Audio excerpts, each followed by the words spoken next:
15 வருஷத்துக்கு கான்ட்ராக்ட் போட்டுட்டு இங்க வந்துட்டேன். இதுதான் இங்கேதான் நான் வாழுகிறேன். இதுதான் இப்போ உங்களுடைய லிவிங் ஸ்பேஸ். நான் காலையில் 6 மணிக்கு கண் விழித்தவுடன் 6:05க்கு நான் வேலை செய்வதற்கு தயார். ஓகே, ஃபுல் செட்டப் இருக்கு அப்படி. ஆமா. அப்புறம் எனக்கு 60 சமையல்காரர்கள் இருக்கிறார்கள், 600 வேலையாட்கள் இருக்கிறார்கள். இதையெல்லாம் விட முக்கியமாக அவர்களை மேய்க்கிறதுக்கு ஜெனரல் மேனேஜர் இருக்கிறார். அவருடைய 1 கோடி சம்பளம் ஹோட்டல் கொடுக்கிறது. சோ சிவசங்கரனுடைய வேலை என்ன? உறங்க வேண்டியது, உண்ண வேண்டியது, மூச்சு பயிற்சி செய்வது, மக்களுக்கு உதவி செய்வது எப்படி என்று நினைக்க வேண்டியது. காலையிலே எழுந்தவுடன் உயிரோடு இருக்கிறோம், 2 லட்சம் பேர் செத்திருக்கிறார்கள், ஆனால் நான் சாகவில்லையே என்று அந்த கிராட்டிடியூடோடு பார்க்கின்றேன்.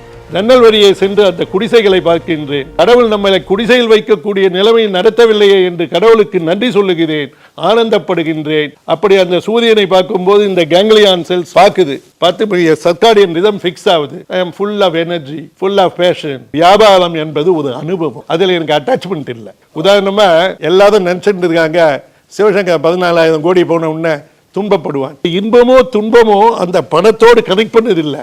இன்ஃபேக்ட் 14,000 கோடியை இறந்ததுக்கு அப்புறமா தான் நான் ரொம்ப இன்பமா இருக்கேன். அதுக்கு ஒரு சின்ன ஸ்டோரி சொல்றேன். என் ஷூ சைஸ் 9. ஒரு கடைக்கு போனேன் சுவிட்சர்லாண்டில். அவன் 8.5 தான் இருந்ததுன்னா என்னை வற்புறுத்தி வித்து விட்டான். என் காலையில எப்படியோ நோய்ச்சிட்டான். ஒரே கஷ்டமா இருக்கு. 4 மணி நேரமா ஷூ இதுக்கு, பேண்ட் இதுக்கு, ஷர்ட் இதுக்கு, ஆனா மனசு மட்டும் சஞ்சலப்படுகிறது அப்படின்னு ஹோட்டல் ஹில்டனுக்கு வந்தேன். வந்து கைட்டனா சந்தோஷமா இருக்கேன். என்ன என்னுடைய திடீர் சந்தோஷத்துக்கு என்ன காரணம்னு பார்த்தா இந்த ராங் சைஸ் ஷூவை கைட்டினது தான். எனக்கு அந்த பணம் ஃபிட் ஆகல.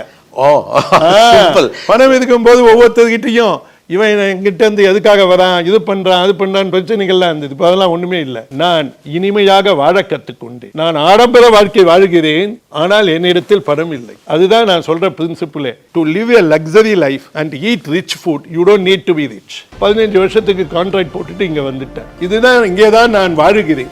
இதுதான் இப்போ உங்களுடைய லிவிங் ஸ்பேஸ். நான் காலையில் 6 மணிக்கு கண் விழித்தவுடன் 6:05க்கு நான் வேலை செய்வதற்கு தயார். ஓகே, ஃபுல் செட்டப் இருக்கு அப்படி. ஆமா. அப்புறம் எனக்கு 60 சமையல்காரர்கள் இருக்கிறார்கள், 600 வேலையாட்கள் இருக்கிறார்கள். இதையெல்லாம் விட முக்கியமாக அவர்களை மேய்க்கிறதுக்கு ஜெனரல் மேனேஜர் இருக்கிறார். அவருடைய 1 கோடி சம்பளம் ஹோட்டல் கொடுக்கிறது. சோ சிவசங்கரனுடைய வேலை என்ன?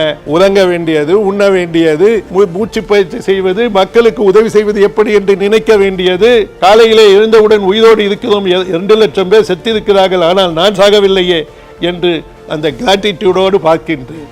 ஜன்னல் வழியே சென்று அந்த குடிசைகளை பார்க்கின்றேன். கடவுள் நம்மளை குடிசையில் வைக்கக்கூடிய நிலைமை நடத்தவில்லையே என்று கடவுளுக்கு நன்றி சொல்லுகிறேன், ஆனந்தப்படுகின்றேன். அப்படி அந்த சூரியனை பார்க்கும்போது இந்த கேங்லியான் செல்ஸ் பார்த்து சர்க்காடியன் ரிதம் ஃபிக்ஸ் ஆகுது. I am full of energy, full of passion. வியாபாரம் என்பது ஒரு அனுபவம், அதில் எனக்கு அட்டாச்மெண்ட் இல்லை. உதாரணமா எல்லாரும் நினைச்சிட்டு இருக்காங்க சிவசங்கர் 14,000 கோடி போன உடனே துன்பப்படுவான்.